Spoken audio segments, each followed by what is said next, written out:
아멘. 할렐루야. 아멘. 말씀을 보기 전에 같이 앞에 우리가 화면을 한번 보고 말씀을 전하도록 하겠습니다. 한번 보여주십시오.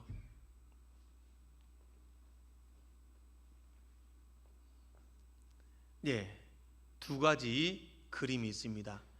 그리고 다음 그림도 한번 보여주십시오.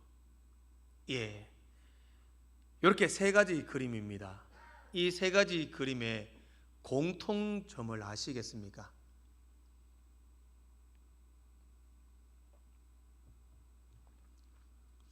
예, 잘 모르시겠죠. 예, 처음 그림 다시 한번 보여주십시오.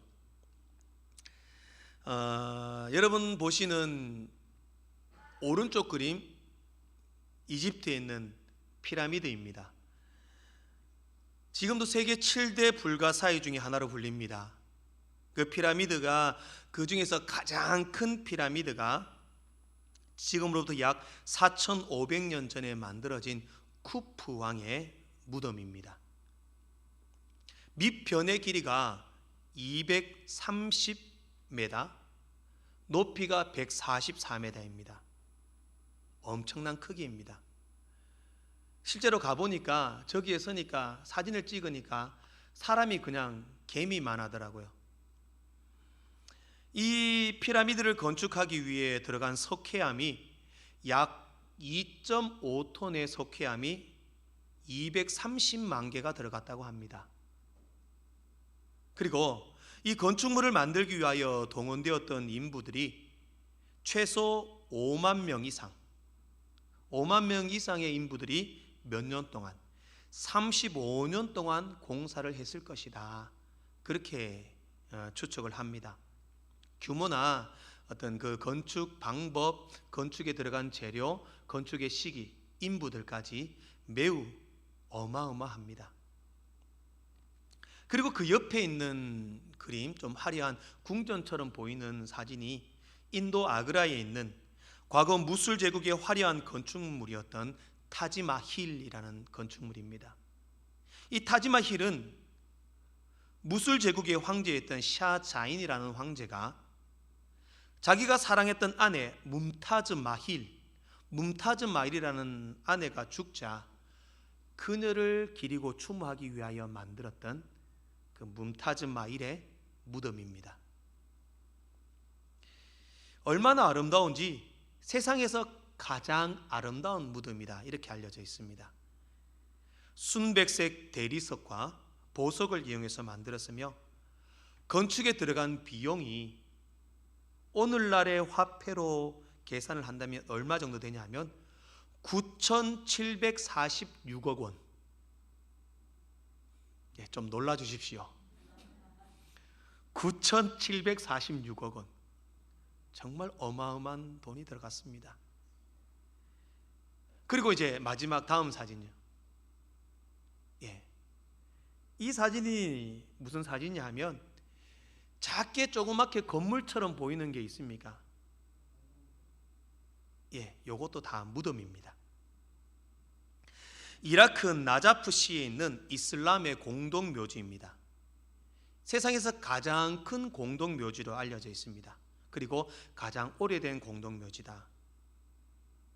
면적이 얼마가 되냐면 제가 이거 평수로 한번 계산을 해보니까 181만 5천 평, 181만 5천 평이라고 합니다.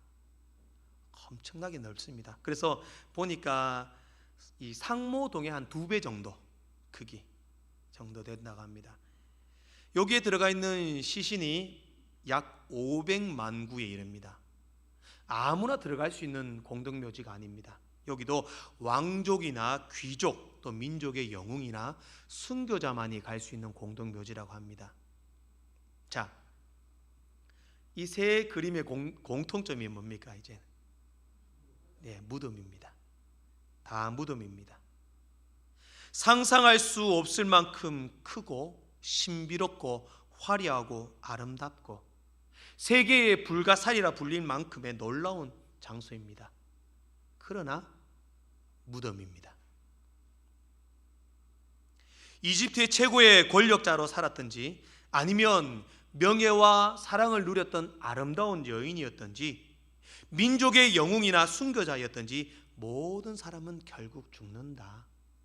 죽고 결국에는 죽음의 모습은 똑같다. 안타깝고 아쉬워서 화려하게 만들고 크게 만들고 의미 있게 만들려고 해도 어쩔 수 없는 무덤이었다라는 것입니다. 이 세상에 사는 모든 사람은 영원히 살 수 없습니다. 이번 주에 갑작스러운 어머님의 부르심에 저는 인생에 대해서 많은 고민을 하게 되었습니다. 정말 짧고 유한한 인생을 살아가는 이 인생, 저마다 최선을 다하며 열심히 살고 저마다 의미 있게 살려고 노력하고 저마다 잘 살려고 노력합니다. 그러나 그 어떤 인생의 길도 죽음을 피할 수는 없습니다. 건강을 위하여 아무리 노력하고 외적인 아름다움을 유지하기 위하여 아무리 가꾸고 노력을 한다 해도 결국에는 모든 인생은 무덤에 들어갑니다. 그리고 무덤에 들어갈 때 그 모습은 크든지 화려하든지 어떤 삶을 살았든지 지식이 있든지 지혜를 가졌든지 능력이 있든지 다 똑같습니다. 결국 똑같습니다. 작은 관이나 아니면 유골함에 들어가서 땅에 묻히거나 매장되거나 아니면 납골되는 것이 그냥 모든 인생의 이치입니다. 그런 유한한 인생을 살아가는 우리의 모습 속에서 그러면 그런 유한한 인생을 받아들이고 그렇게 살아가는 것이 지혜로운 삶인가? 이 땅을 살아가는 인생의 삶들 속에 유한한 인생의 한계 속에서 어떤 인생이 가장 지혜로운 인생인가? 바로 그렇구나. 이 땅의 삶이 전부가 아니구나. 모두가 죽는구나. 그 사실을 깨닫는 인생이 가장 지혜로운 인생일 것입니다. 반대로 가장 불쌍한 인생은 이 땅의 인생이 전부인 줄 알고 아둥바둥 몸부림치며 살아가는 인생이 가장 불행한 인생일 것입니다. 혹시 어린 시절 이렇게 추억을 더듬어 보면은 지금은 마을 동네마다 길들이 다 포장이 되어 있습니다. 아스팔트나 어떤 콘크리트로 포장이 되어 있는데 옛날 마을 어귀는 모두 다 흙바닥이었습니다. 그래서 맨발로 뛰어놀기도 하고 하루 종일 동네 어귀에서 뛰어놉니다. 그런 추억이 누구나 가지고 있을 것입니다. 그때 그렇게 어릴 때 놀던 시절에 혹시 땅 따먹기라는 놀이를 아십니까? 바닥에 이렇게 평평한 바닥에 땅을 이제 나무 조각으로 자기의 땅을 그려놓고 거기서 돌멩이를 탁 쳐가지고 딱 돌아오는 만큼 땅을 차지하는 게임입니다. 땅 따먹기 아시나요? 예. 젊은 사람들은 모르실 텐데 저도 아주 열심히 했습니다. 콧물 닦아가면서 막 땅 따먹기 열심히 옷을 다 버리고 막 손발이 새카매질도록 하루 종일 땅 따먹기 하고 놀았습니다. 열심히 땅 따먹기를 하기 위해서 싸우기도 하고 다투기도 하고 자기 땅 많이 차지하려고 그게 전부인 줄 알고 열심히 싸웁니다. 그러다가 니엇니엇 해가지고 저녁 때가 되고 밥 시간이 되면은 어김없이 들리는 소리가 있습니다. 병모야 밥 먹으라. 우리 어머니들이 그렇게 소리칩니다. 그러면 어떻게 합니까? 땅 따먹기 해서 내 땅을 얼마나 차지했든지 있든지 없든지 그대로 던져두고 손 털고 집으로 갑니다.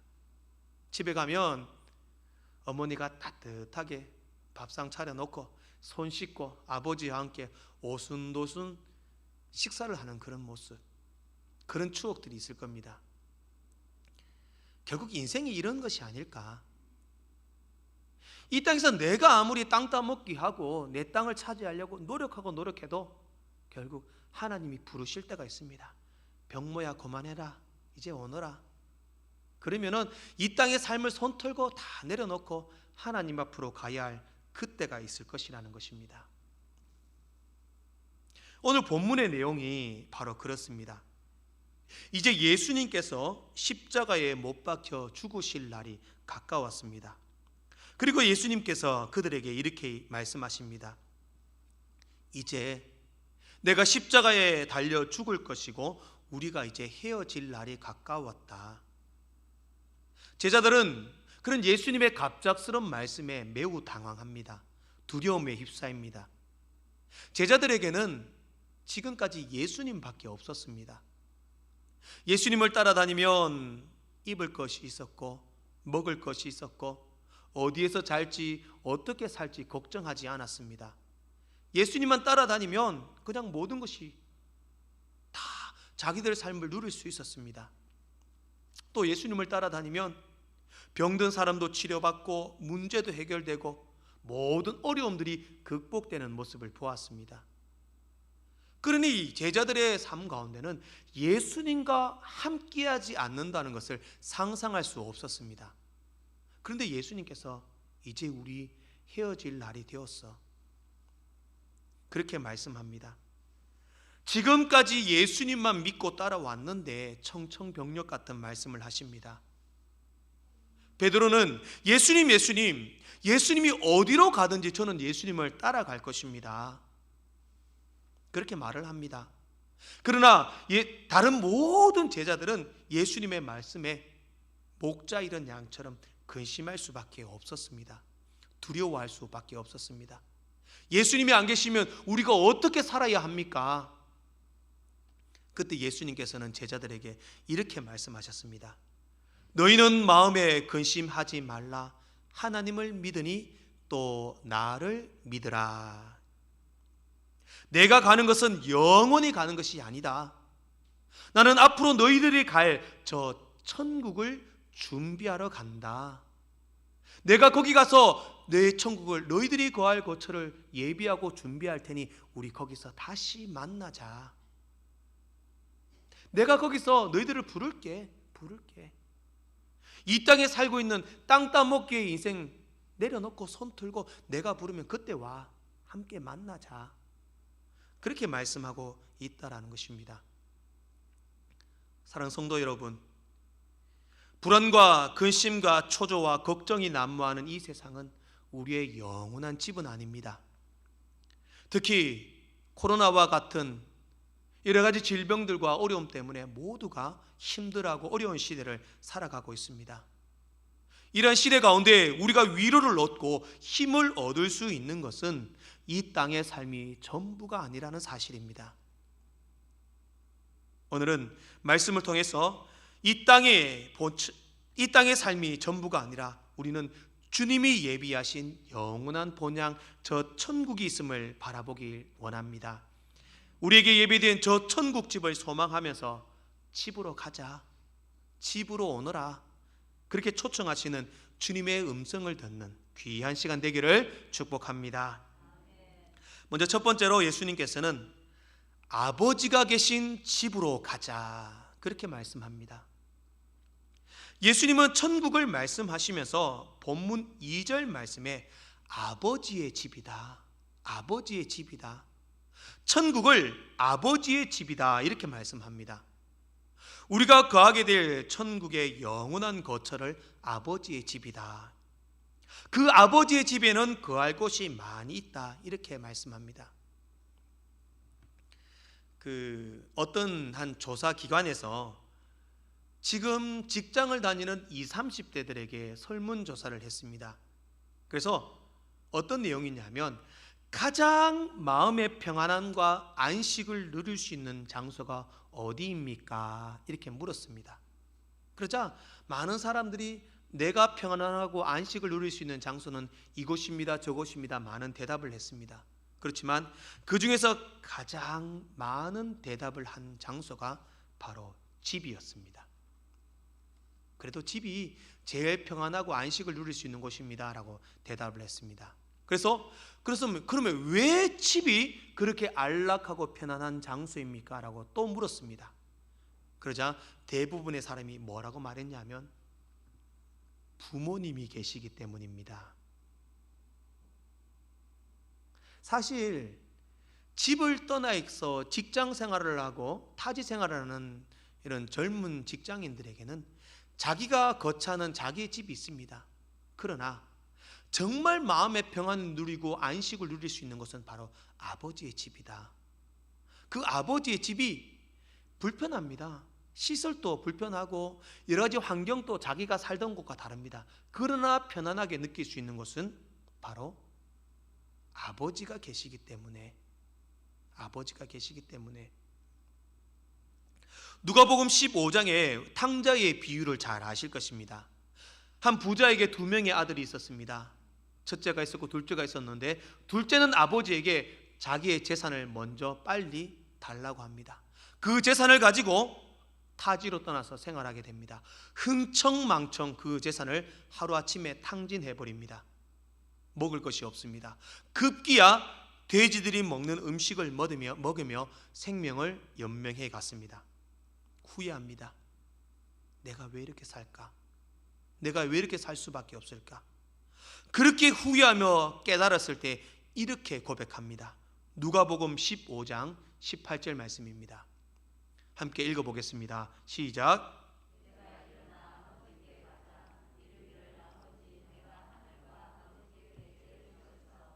아멘. 타지에 떠나서 살다 보니까 너무 힘들고 자기의 죄가 보입니다. 그래서 이 탕자가 고백하는 것이 뭐냐? 아버지께 가자.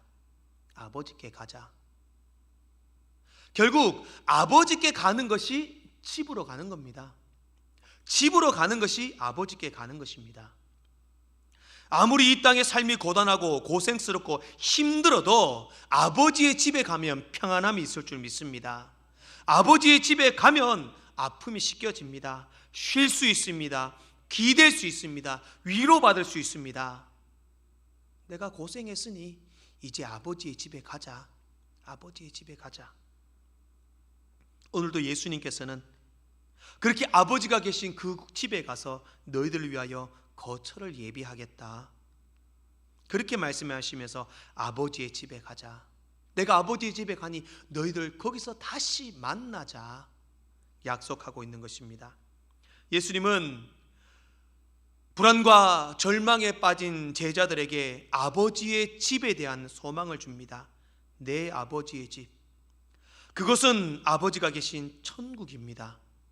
우리가 영생을 누리고 영원히 복락을 즐길 완전한 우리의 집입니다. 아버지가 계신 우리의 영원한 집입니다. 얘들아, 절망하지 말아라. 좌절하지 말아라. 우리에게는 아버지가 계신 영원한 집이 있단다.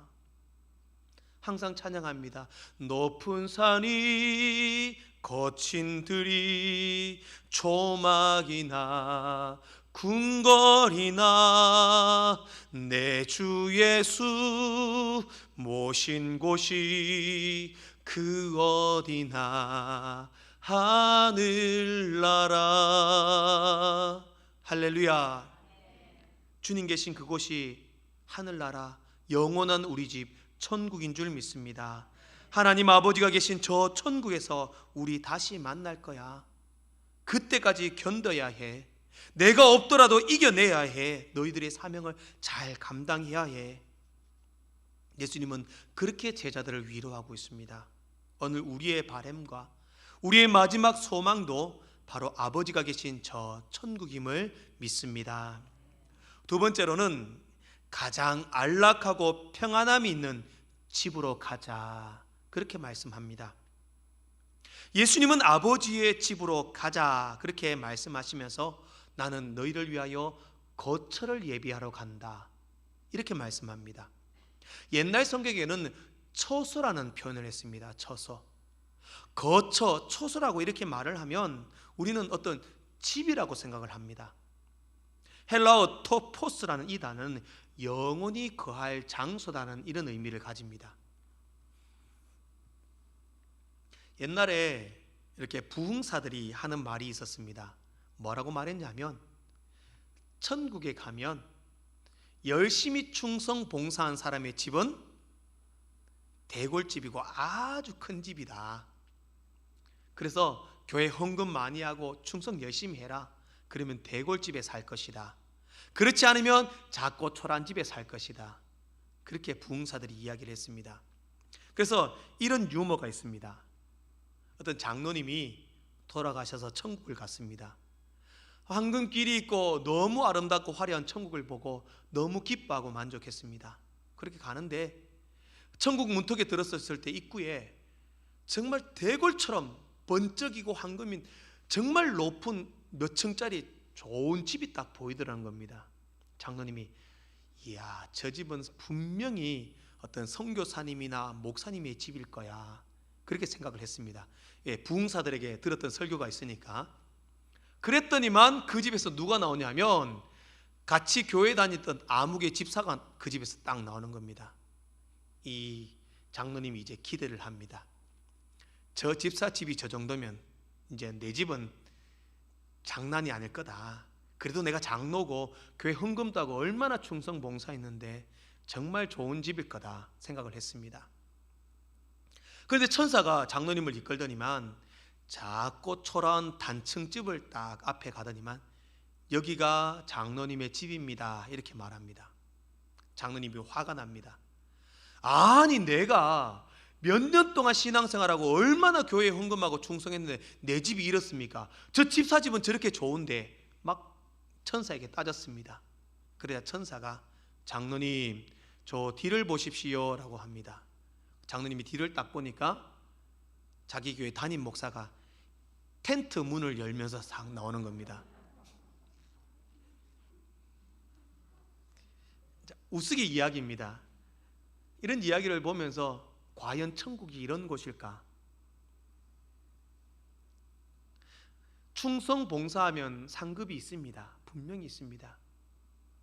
그러나 그 상급, 그런 상도 천국이라는 것이 너무 크고 아름답기에 우리가 이 땅에서 살고 있는 인간적인 가치와 생각에 따라서 누구는 좋고 누구는 안 좋고 이것을 느낄 수 있는 곳이라면 천국이 아닐 겁니다.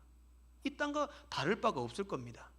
분명히 상급은 있지만 천국이 더 크고 아름답고 너무 좋은 것이기 때문에 거기에 대한 차별을 느낄 수 없을 만큼 행복한 곳이 천국이라고 생각합니다. 그래서 오늘 칼빈은 그의 주석에서 뭐라고 말하냐면, 예수님께서 말씀하시는 거처는 모든 경건한 자들의 공동 상속차가 되고 이렇게 함으로써 머리가 지체와 연합하게 하려는 뜻에서였다 이렇게 말합니다. 쉽게 설명드리겠습니다. 예수님께서 거처를 예비하러 간다 이런 말은 우리가 살 집, 누구는 충성했으니 좋은 집, 안 좋은 집, 작은 집, 이렇게 천국에 집을 준비하고 집을 예비한다 이런 의미가 아니라 하나님과 교제할 수 있는 곳, 하나님과 함께 살 수 있는 곳, 하나님과 대화할 수 있는 장소, 그런 아름다운 교제의 장소를 내가 준비해 놓겠다. 그것이 천국이다. 이렇게 말씀하는 것입니다. 주님이 예비하시는 거처는 예수님과 우리 모든 믿음의 백성들이 함께 거하며 아름답게 연합하는 행복한 공간입니다. 마치 오랜 시간 아버지와 떨어져 살다가 오랜만에 아버지 집에 가면, 아버지 잘 지냈습니까? 내가 이런 일이 있었고, 이런 좋은 일이 있었고, 이런 힘든 일이 있었고, 아버지도 그래 그랬구나, 아이고 잘했다 위로하고 기뻐하며 용기를 주는 그런 모습, 바로 천국에서 우리가 주님과 함께 나누는 교제가 이런 것이 아닐까요? 고생했다 수고했다 위로하시며 말씀하시는 그 하나님, 그 하나님과 함께하는 그 아름다운 공간이 바로 우리 주님이 예비하신 처소라는 것입니다. 팀 켈러 목사님은 그의 책 탕부의 하나님에서 이렇게 기록하고 있습니다. 하나님이 그 집의 아버지이다. 이 세상은 아버지의 집으로 돌아가는 귀향의 여정이다. 그날에 우리는 아버지의 집 영원한 잔치에 참여할 것이다. 사랑하는 성도 여러분, 저 천국이 우리의 영원한 집입니다. 그 집은 몇 평이고 몇 층이고 상관이 없습니다. 주님과 함께하는 가장 안락하고 평안한 기쁨의 장소일 것입니다. 이 땅에 괴로움, 슬픔, 고통, 아픔이 없는 우리의 집, 주님과 함께하는 가장 안락하고 평안한 집, 우리는 그 집에서 주님과 함께 영원한 복락을 누리게 되실 것입니다. 마지막 세 번째로, 그 집은 오직 우리 주 예수 그리스도를 통해서만 갈 수 있다라고 말씀합니다.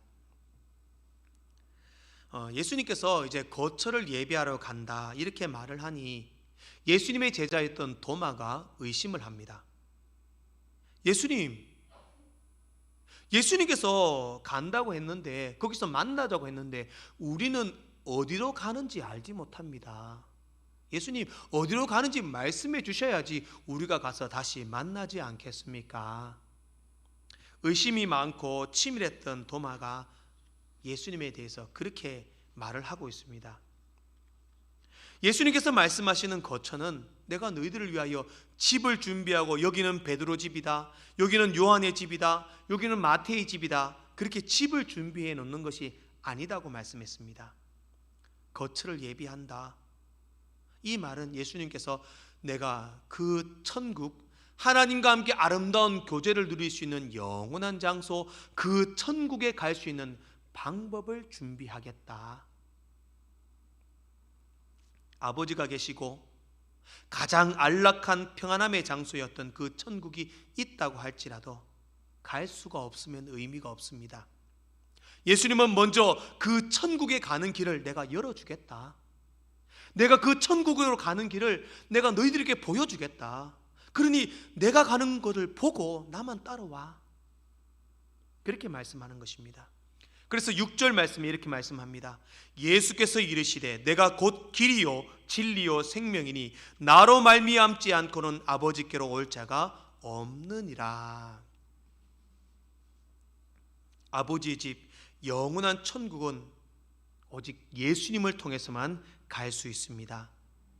예수님은 그 영원한 천국, 영원한 천국의 거처를 예비하기 위하여 우리를 위하여 십자가를 지셨습니다. 온갖 고난과 핍박 속에서 십자가에 달려 죽으셨습니다. 죽으신 가운데 그 사망 권세를 깨고 3일 만에 부활하셨습니다. 부활하신 주님은 부활의 첫 열매가 되셔서 우리보다 먼저 앞서서 천국으로 가셨습니다. 지금도 아버지의 집에 계십니다. 주님 보좌 우편에 앉으셔서 우리를 위하여 중보하고 계십니다. 영원한 천국, 아버지의 집은 우리 죄를 위하여 죽으신 예수 그리스도의 십자가, 그분을 믿음으로만 갈 수 있는 것입니다. 마지막 한 가지의 예화만 드리고 말씀을 맺겠습니다. 미국 인디애나주에 있는 라이언 화이트라는 소년이 있습니다. 그 소년은 13살 때 혈우병에 걸려 병원에 입원했습니다. 혈우병이라는 것은 피가 멈추지 않는 그런 병입니다.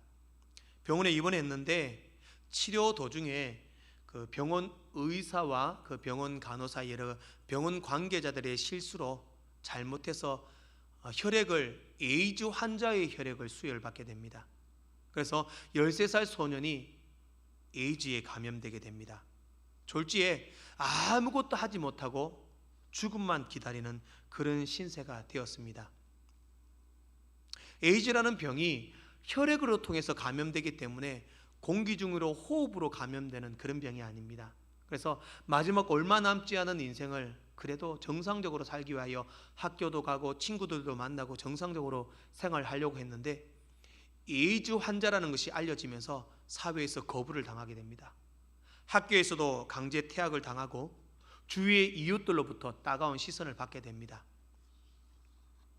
그것 때문에 지금 사진에 보이시죠? 그래서 많은 기자들과 매스컴들이 이 아이를 취재하고 여러 가지 많은 일들이 생겨납니다. 그래서 미국에서도 지금도 라이언 화이트 법이 생겼습니다.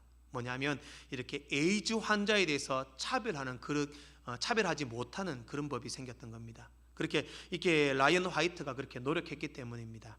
중요한 사실은 이 라이언 화이트 이 소년이 그런 상황 속에서도 부모를 원망하지도 않았고 그 의사도 원망하지 않았습니다. 오히려 항상 밝은 모습으로 주위 사람들을 위로했습니다. 그래서 매스컴이 취재를 하고 신문에도 나고 여러 가지 잡지책에도 실리게 됩니다. 그때 당시 대통령이 누구였냐면 레이건 대통령이었습니다. 레이건 대통령이 이 소년을 찾아가 위로하기도 했고, 유명한 가수였던 마이클 잭슨도 찾아가서 같이 사진도 찍고 이 소년을 위로하고 그렇게 했습니다. 그런데 그렇게 그 아이가 죽고 나서 아버지와 이 아이가 나누었던 대화의 내용들이 화제가 되어서 글에 실린 것이 있습니다. 어떤 내용이냐면 소년의 아버지가 아들에게 이렇게 말을 합니다. 아들아, 아들아, 미안하다. 내가 이제 더 이상 너를 위하여 해줄 것이 아무도 없구나. 정말 미안하다. 그렇게 아버지가 아이에게 이야기를 했고, 그 소년은 웃으면서 아버지에게 대답합니다. 아버지, 아니에요. 저는 지금까지 너무 많은 선물을 받고 살았습니다. 특히 아버지는 제게 가장 큰 선물을 주셨습니다. 바로 천국의 열쇠를 주셨어요. 저를 어려서부터 교회에 데리고 나가셨고, 그래서 제가 예수님을 믿게 되었잖아요.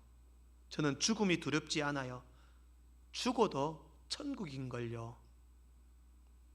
그렇게 고백하고 18살 때 그는 천국으로 떠나게 되었습니다. 사랑하는 성도 여러분, 이 땅은 우리의 영원한 집이 아닙니다. 그저 잠시 머물 여행지며 나그네로 살아갈 장소입니다. 우리에게는 영원한 집이 있습니다. 아버지가 계신 가장 따뜻하고 가장 안락하고 가장 평안함이 넘치는 그 집이 있습니다. 오늘도 예수를 구주로 영접하고 집으로 가자, 집으로 가자, 그렇게 말씀하시는 주님의 초청에 응답하셔서 영원한 천국을 소망하는 믿음의 권속들을 되시기를 주님의 이름으로 축복합니다. 기도하겠습니다.